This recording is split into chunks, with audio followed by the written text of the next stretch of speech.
Chapter 6. The 1954 fall term had begun.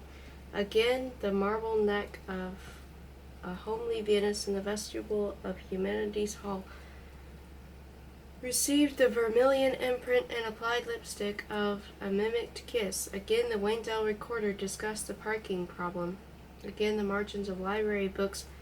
Earnest freshmen inscribed such helpful glosses as description of nature or irony, and in a pretty edition of Alarm's poems, an especially able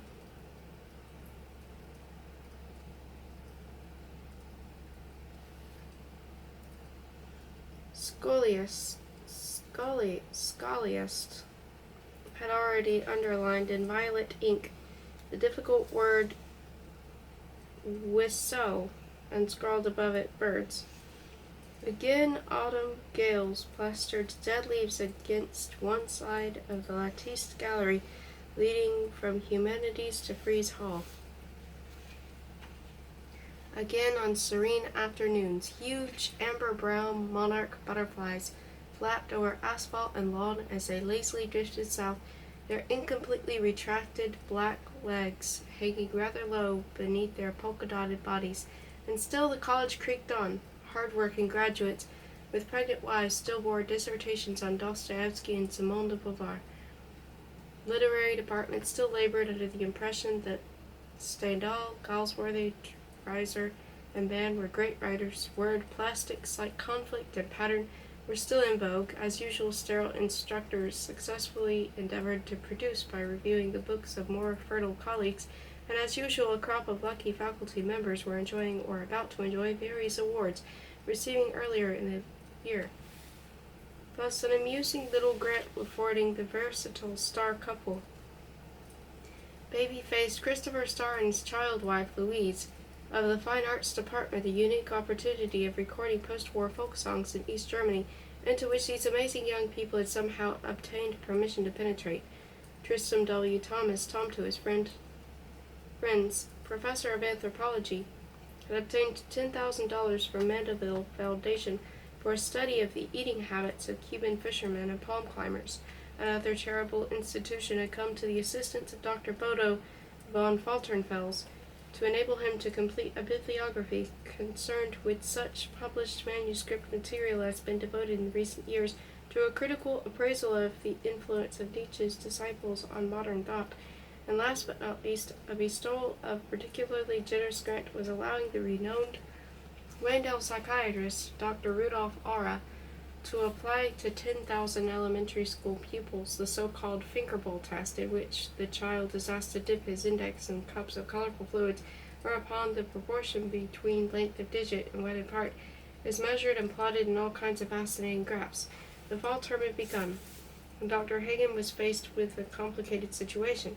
During the summer, he had been informally approached by an old friend about whether he might consider accepting next year a delightfully lucrative professorship at Seaboard, a far more important university than Wayndale. This part of the problem was comparatively easy to solve. On the other hand, there remained the chilling fact that the department he had so lovingly built, with which Florenge's French department, although far richer in funds, could not be in cultural impact, and would be relinquished into the claws of treacherous Falternfels, whom he, Hagen, had obtained from Austria, and who had turned against him, had actually managed to appropriate by underhand methods the direction of Europa Nova, an influential quarterly Hagen had founded in 1945. Hagen's proposed departure, of which as yet he had divulged nothing to his colleagues, would have a still more heartrending consequence. Assistant Professor Pnin must be left in the lurch. There had never been any regular Russian department at Wayndale, and my poor friend's academic existence had always depended on his being employed by the eclectic German department in a kind of comparative literature extension of one of his branches. Out of pure spite, Bodo was sure to lop off that limb, and Pnin, who had no life tenure at Wayndale, would be forced to leave unless some other literature and language department agreed to adopt him.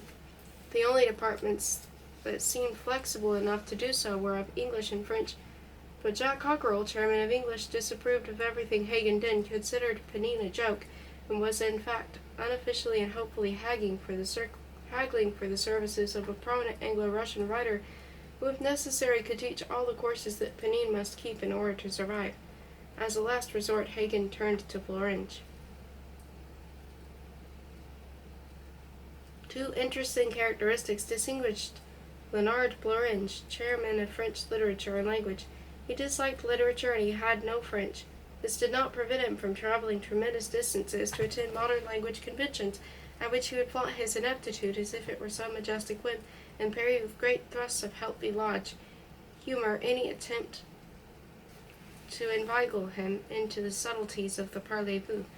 A highly esteemed money-getter, he had recently induced a rich old man, whom 3 great universities had courted in vain, to promote with a fantastic endowment a riot of research conducted by graduates under the direction of Dr. Slavsky, a Canadian, toward the erection on a hill near Wendell of a French village, 2 streets and a square, to be copied from those of the ancient little burg of Wendell and the Dordogne. Despite the grandiose element always present in his administrative illuminations, Florange personally was a man of ascetic tastes. He had happened to go to school with Saint-Pour, Wendell's president, and for many years regularly, even after the latter had lost his sight, the two would go fishing together on a bleak, wind-raked lake at the end of a gravel road lined with fireweed 70 miles north of Wendell, in the kind of dreary brush country, scrub oak and nursery pine. In terms of nature, is the counterpart of a slum. His wife, a sweet woman of simple antecedents, referred to him at her club as Professor Florange. He gave a course entitled Great Frenchmen, which he had his secretary copy out from a set of the Hastings Historical and Philosophical magazine for 1882 to 1894. Discovered by him in an attic and not represented in the college library. Pnin had just rented a small house and invited the Hagens and Clemenses and Thyers and Betty Bliss to a housewarming party. On the morning of that day, good Dr. Hagen made a desperate visit to Florange's office and revealed to him, and to him alone, the whole situation. When he told Florange that Walternfels was a strong anti-Pninist, and Florange dryly rejoined that so was he. In fact, after meeting Pnin socially, he definitely felt it is truly wonder how prone those practical people are to feel rather than to think. That Pnin was not fit even to loiter in the vicinity of an American college. Staunch Hagen said that for several terms Pnin had been admirably dealing with the romantic movement and might surely handle Schotterbrand and Victor Hugo under the auspices of the French department. Dr. Slavsky takes care of that crowd, said Florange. In fact, I sometimes think we overdo literature. Look, this week Miss Maupustian begins the existentialists. Your man Bodo does the Roman Roland. I lecture on General Bullinger and de Beranger. No, we have definitely enough of the stuff. Hagen, playing his last card, suggested Pnin could teach a French language course. Like many Russians, our friend had had a French governess as a child, and after the Revolution he lived in Paris for more than 15 years. You mean, asked Florence sternly, he can speak French? Hagen, who was well aware of Florence's special requirements, hesitated. Out with it, Herman, yes or no? I am sure he could adapt himself. He does speak it, eh? Well, yes, in that case, said Florange. We can't use him in first-year French. It would be unfair to our Mr. Smith, who gives the elementary course this term, and naturally is required to be only one lesson ahead of his students. Now it so happens that Mr. Hashimoto needs an assistant for his overflowing group in intermediate French. Does your man read French as well as speak it? I repeat, he can adapt himself, hedged Hagen. I know what adaptation means, said Florange, frowning. In 1950, when Hash was away, I engaged that Swiss skiing instructor, and he smuggled into Mimeo copies of some old French anthology. It took us almost a year to bring the class back to its initial level. Now it's what's-his-name does not read French. I'm afraid he does, said Hagen with a sigh. Then we can't use them at all. As you know, we believe only in speech records and other mechanical devices. No books are allowed. There still remains advanced French, murmured Hagen.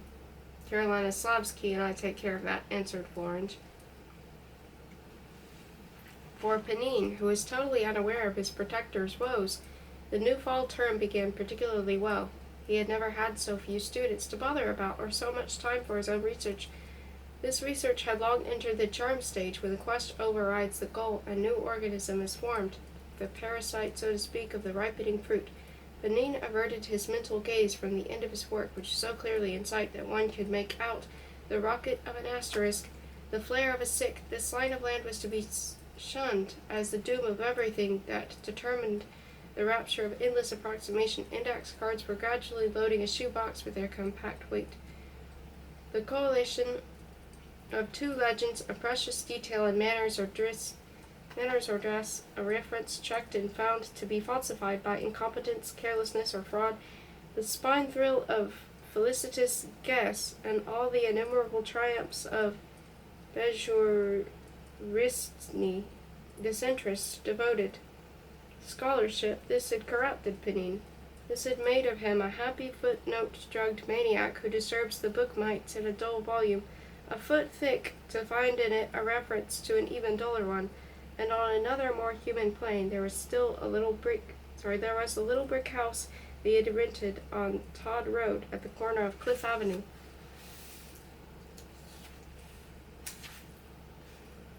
It had lodged the family of the late Martin Shepherd, an uncle of Pnin's previous landlord in Creek Street, and for many years the caretaker of the Todd property, which the town of Waynedale had now acquired for the purpose of turning its rambling mansion into a modern nursing home. Ivy and spruce muffled its locked gate, whose top Pnin could see on the far side of Cliff Avenue from a north window of his new home. This avenue was the crossbar of a T, in the left crotch of in which he dwelt. Opposite the front of his house, immediately across Todd Road, the upright of the T, odd elms screened the sandy shoulder of its patched-up asphalt from a cornfield east of it, while along its west side a regiment of young fir trees, identical upstarts, walked, campusward, behind a fence, for almost the whole distance to the next residence, the varsity football coach's magnified cigar box, which stood half a mile south from Pnin's house. The scene of living in a discreet building all by himself was to Pnin something singularly delightful and amazingly satisfying, to a weary old want of his inmost self, battered and stunned by 35 years of homelessness. One of the sweetest things about the place was the silence, angelic, rural, and perfectly secure, thus in blissful contrast to the persistent cacophonies that had surrounded him from 6 sides in the rented rooms of his former habitations.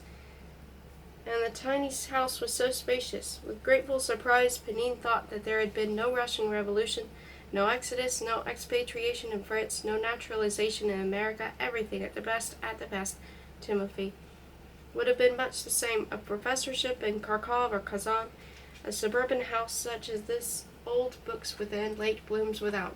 It was, to be more precise, a 2-story house of cherry red brick with white shutters and a shingle roof. The green plat on which it stood had a frontage of about 50 arshins and was limited at the back by a vertical stretch of mossy cliff with tawny shrubs on its crest. A rudimentary driveway along the south side of the house led to the small whitewashed garage where the poor man's car Pnin owned.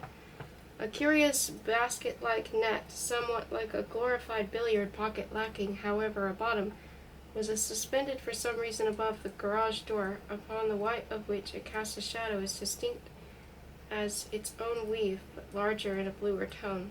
Pheasants visited the weedy ground between the garage and the cliff.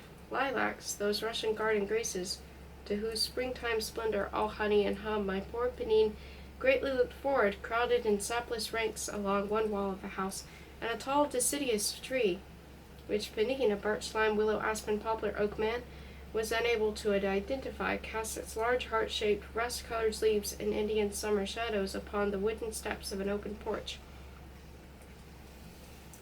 A cranky-looking oil furnace in the basement did its best to send up its weak, warm breath through the registers and the floors.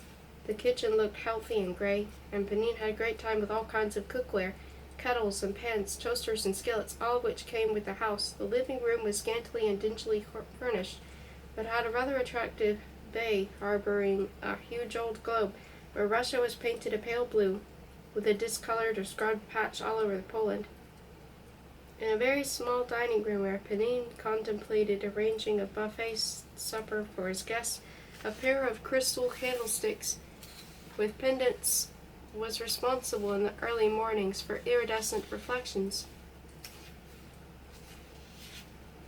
which glowed charmingly on the sideboard, and reminded my sentimental friend of the stained-glass casements that colored the sun like orange and green and violet on the verandas of Russian country houses. The china closet, every time he passed by it, went into a rumbling act that also was somewhat familiar for dim back rooms of the past.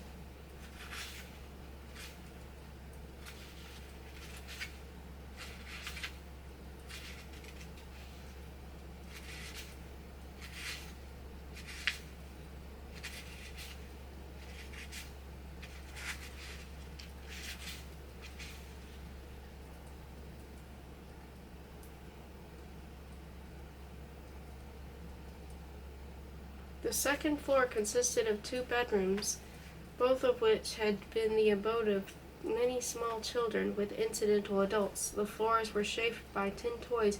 From the wall of the chamber Pnin decided to sleep in, he had untacked a pennant-shaped red cardboard with the enigmatic word "Cardinals" daubed on it in white, but a tiny rocker for a 3-year-old Pnin painted pink was allowed to remain in its corner. A disabled sewing machine occupied a passageway leading to the bathroom, where the usual short tub made for dwarfs by a nation of giants took as long to fill as the tanks and basins of the arithmetic and Russian school books. He was now ready to give that party. The living room had a sofa that could seat 3.